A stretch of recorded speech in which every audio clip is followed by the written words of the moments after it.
Peter chapter 3. Praise the Lord. Amen. Okay, let me amplify verse 15. But in your hearts, set Christ apart as holy and acknowledge him as Lord.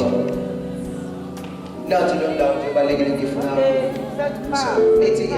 but in your hearts, set Christ apart as holy and acknowledge him as Lord. Amen.